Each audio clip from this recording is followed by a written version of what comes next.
Job లేక ఇబ్బంది పడుతున్నారా? అయితే మెడికల్ కోడింగ్ మీకు మంచి ఆప్షన్. వెంటనే కాల్ చేసి కోర్సులో జాయిన్ అవ్వండి.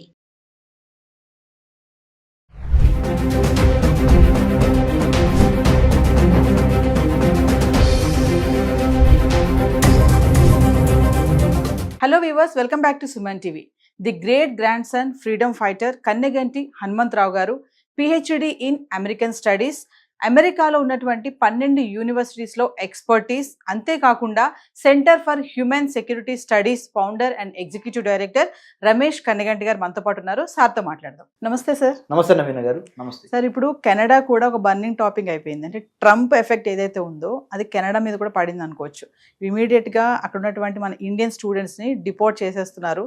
దీన్ని ఎలా చూడొచ్చు అంటారు? అసలు ఎందుకు ఎఫెక్ట్ పడింది అంటే ఏం చెప్తారు? 100% మేడం. నేను సుమన్ టీవీలో కరెక్ట్గా మనము జనవరి 20, 2025 మనం మాట్లాడుకున్నప్పుడే నేను చెప్పాను, ట్రంప్ ఎప్పుడైతే 100 ఎగ్జిక్యూటివ్ ఆర్డర్స్ సైన్ చేశాడో అప్పుడే చెప్పాను మీకు, మేడం రాబోతున్న 100 రోజుల్లో ట్రంప్ చేసే అన్ప్రెడిక్టబుల్, అంటే ఊహించలేనంత, ఊహకు అందనంత, మన ఊహకు అందనంత నిర్ణయాలు తీసుకుంటాడు. ఆర్థికంగా, రాజకీయంగా, సామాజికంగా, శాస్త్రపరంగా, సాంకేతికంగా, technological, political, economic, business, trade.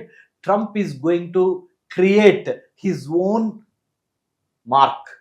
He will be a trendsetter, and also he does believe in doing things which people cannot even expect. So that is his way of taking decisions. That is his leadership style. So అది అప్పుడే చెప్పాను. దాంట్లో భాగంగా I'm not surprised. 100% Donald Trump ఏదైతే చేశారో దాని పక్క దేశమైన కెనడాలో జస్టిన్ ట్రూడో ఇప్పుడు Canadian prime minister. America, Canada రెండు పక్కపక్కన ఉన్న నైబరింగ్ కంట్రీస్. మన ఇండియా పాకిస్తాన్ లాగా, ఇండియా చైనా లాగా, లేదా ఇంకొద్ది చెప్పాలంటే ఇండియా బంగ్లాదేశ్ లాగా, ఇంకా బాగా చెప్పాలంటే ఇండియా శ్రీలంక లాగా. అంటే మనకి ఎట్లయితే నైబరింగ్ కంట్రీస్ ఉన్నాయో అట్లానే ఉత్తర అమెరికా ఖండంలో, నార్త్ అమెరికన్ కాంటినెంట్లో 2 కంట్రీస్ ఉంటాయి మేడం. నార్త్, ఫర్దర్ అప్ నార్త్లో కెనడా ఉంటుంది, బోర్డర్ యువతల అంటే ఇటు అమెరికా ఉంటుంది. సో అమెరికాలో తీసుకునే ప్రతి నిర్ణయము కెనడా మీద, కెనడాలో తీసుకునే కొన్ని నిర్ణయాలు అమెరికా మీద ప్రభావం చూపిస్తూ ఉంటాయి. ఎందుకంటే you can choose your friend but you can't choose your neighbour, right? So Donald Trump తీసుకున్న నిర్ణయం ఏదైతే ఉందో, ఇల్లీగల్ ఇమిగ్రెంట్స్ని ఆయా దేశాలకి బలవంతంగా బై ఫోర్స్ ఐఎమ్ డిపోర్టింగ్, అంటే ఒక ఏరోప్లేన్లో కూర్చోబెట్టి మిమ్మల్ని మీ దేశాలకి పంపించేస్తున్నాను, అవసరమైతే సంకెళ్ళు వేసి, handcuffed. This is the decision taken by president Donald Trump. Obviously నేను చెప్పాను, అమెరికా తీసుకున్న నిర్ణయం, United States of American president తీసుకున్న నిర్ణయాన్ని not only Canada but also in the days to come UK కూడా స్టార్ట్ చేసింది, Australia, New Zealand and many other countries, Japan, South Korea, many other Gulf countries, Gulf Cooperation Council countries, Iran, ఇవి ఉన్నాయి కదా మనకి, ఇటు Oman, Bahrain, Qatar, ఈ కంట్రీస్తో పాటుగా Saudi Arabia తప్పనిసరిగా వాళ్ళు కూడా ఫాలో అవుతారు. కాబట్టి ఇట్ ఈస్ ఎ క్యావియేట్ అంటే తెలుగులో హెచ్చరిక. ఇంకో పదము వార్నింగ్. ఏంటంటే మన ఇండియన్స్ ఎక్కడున్నా దయచేసి మీ డాక్యుమెంట్స్ ప్రాపర్గా ఉన్నాయా లేవా, మీ పాస్పోర్ట్ ఎక్స్పైర్ అవుతుందా, మీ వీసా ఎక్స్పైర్ అవుతుందా, మీరు సబ్మిట్ చేసిన financial documents to get visa to go to other countries like UK, USA, Canada, Germany, France, Australia, Japan, New Zealand, please cross-check your documents one more time. Already if you have committed mistake, don't stay in that country. Please come back. After United States of America implemented the executive order that was signed by the President Trump on 20th January 2025, will be having a cascading effect or a domino effect అంటారు. కరెక్ట్గా చెప్పాలంటే తెలుగులో ఒక పేక ముక్క వెళ్ళి ఇంకో పేక ముక్కమే పడుద్ది, అలా ప్యాక్ ఆఫ్ కార్డ్స్ పడిపోతూ ఉంటాయి. అలానే ఈ ప్రెసిడెంట్ డొనాల్డ్ ట్రంప్ తీసుకున్న నిర్ణయాన్ని అమెరికాతో పాటు Canada, Australia, Japan and then Norway, Sweden, UK, France, Germany అన్ని దేశాలు ఫాలో అవుతుంది. కాబట్టి be careful, be watchful, don't try to overstay in that particular country. So ఎందుకు సార్ ట్రంప్ తీసుకున్న నిర్ణయాలన్నీ మీరు అన్నట్టుగా ఆ దేశాలన్నీ ఫాలో అవుతాయి అంటున్నారు? ఎందుకు ఫాలో అవ్వాలి? ఏంటి రీజన్ ఏంటి అంటారు? ఫాలో అవ్వకపోతే వచ్చే ఎఫెక్ట్స్ ఏంటి? ఎందుకు ఫాలో అవ్వాలి ప్రెసిడెంట్ ట్రంప్ నిర్ణయాన్ని వేరే దేశాలు? ఎందుకంటే మేడం, 1990 నుంచి లిబరలైజేషన్, ప్రైవేటైజేషన్, గ్లోబలైజేషన్ అనే ఒక ఆర్థిక విధానం స్టార్ట్ అయింది. New liberal economic policy adopted by almost all the countries in the world including India.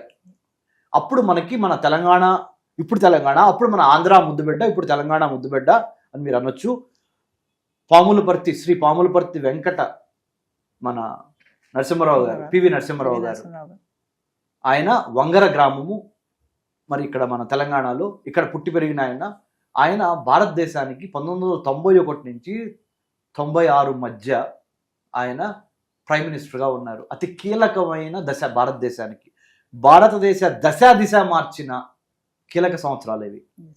అంటే సంకీర్ణ ప్రభుత్వంతో ఎప్పుడైనా తుమ్మితే ఊడిపోయే ముక్కులాగా అలాంటి ప్రభుత్వాన్ని ఆయన తన యొక్క అపర చాణక్య నీతితో, చాకచక్యంతో, అంటే his statecraft has been so powerful, so calculative, so strategic in nature, he could navigate the troubled waters then and bring prosperity to India, including the late Prime Minister Dr. Manmohan Singh sir, an exceptional individual and a fine human being, Dr. Manmohan Singh sir, and Sri P.V. Narasimha Rao sir, the late Prime Minister again. Both of them, they have also got liberalization, privatization, globalization to India. ఇలా ప్రపంచంలో ఉన్న దేశాలన్నీ 1991 నుంచి నవీన గారు 2020 వరకు liberalisation, privatisation, globalisation బాగా నడిచింది.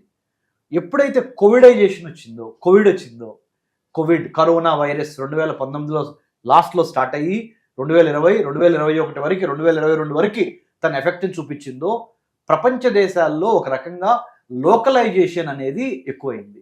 అంటే ముందల మా దేశానికి సంబంధించిన, మా దేశ పౌరులకి విద్య, వైద్యం, ఆరోగ్యం, ఉపాధి అనే వాటి మీద మా ప్రభుత్వం మమ్మల్ని పట్టించుకోవాలి. దాని తర్వాతే వేరే దేశస్తుల నుంచి వచ్చిన వాళ్ళని కానీ, వేరే ఇమ్మిగ్రెంట్స్ అనండి, లేకపోతే వేరే దేశాల నుంచి వచ్చి ఇక్కడ చదువుకుంటున్నా లేకపోతే ఉద్యోగం చేసుకుంటున్నా వాళ్ళకే తర్వాత చెందాలి అనే ఒక స్పృహ ప్రపంచవ్యాప్తంగా అన్ని దేశాల్లో వచ్చింది. Localisation has become now the new globalisation. Localization now has become the new normalization. Localization now has become the new universalization. First లోకల్స్కి అవకాశాలు ఇచ్చి, లోకల్స్ చక్కగా ఉన్నప్పుడే, ఈ ప్రాంత వాసులు ఇక్కడ పుట్టి పెరిగిన వాళ్ళు హ్యాపీగా ఉన్నప్పుడే తర్వాతే మీరు వేరే దేశస్తులకి, అంటే తెలుగులో చెప్పాలంటే అయిన వాళ్ళకి ఆకుల్లో, కాని వాళ్ళకి కంచాల్లో పెట్టే విధానాన్ని మార్చుకుందాము అనే ఒక స్పృహ అమెరికాతో పాటుగా చాలా అమెరికా మిత్రపక్షాల్లో కూడా, మిత్రపక్షాలే కాదు మిగతా అందరిలో వచ్చింది అది. కాబట్టి these are the reasons why localisation has become now a new normalisation. అంటే సార్ ఒక క్వశ్చన్ చెప్పండి, ఇప్పుడు అమెరికా వచ్చేటటువంటి వాళ్ళందరూ కూడా వలస ఎవరైతే వస్తున్నారో డైరెక్ట్గా కాకుండా ఇట్లా వేరే దేశాల నుంచి అమెరికా వస్తున్నారు అనేది ట్రంప్ వాదన అంటారా? అంటే ఇప్పుడు లైక్ కెనడా తీసుకుందాం, మనము కెనడాని మిస్యూజ్ చేసుకుని అమెరికా వస్తున్నారు అని ట్రంప్ వాదన ఏమంటారు? కరెక్టే అది. కెనడాని మిస్యూజ్ చేసుకుని అమెరికాలోకి వెళ్ళిన వాళ్ళు చాలా మంది ఇండియా నుంచి, చాలా మంది ఉత్తరప్రదేశ్, హర్యానా, కేరళ, కొంతమంది ఆంధ్ర, తెలంగాణ, పంజాబ్ నుంచి చాలా ఎక్కువ మంది కెనడాకు వెళ్ళి కెనడాలో చదువుకోవటానికని స్టూడెంట్ వీసా తీసుకుని వెళ్ళి ఫీజులు కట్టి కొద్దిగా కట్టి కెనడాలో లిబరల్గా ఉంటాయి యూనివర్సిటీస్, అక్కడ అడ్మిషన్ తీసుకొని అక్కడికి వెళ్ళిన తర్వాత 2-3 నెలల తర్వాత ఆరోగ్య రీచో, క్లైమేట్ రీచో అనుకూలించట్లేదని చెప్పి అడ్మిషన్ క్యాన్సిల్ చేసుకొని డబ్బులు వాపస్ తీసుకొని, కెనడా లిబరల్ కంట్రీ అని చెప్పాను నేను, డబ్బులు వాపస్ తీసుకొని అక్కడ యూనివర్సిటీస్ మళ్ళీ వాపస్ ఇచ్చినాయి.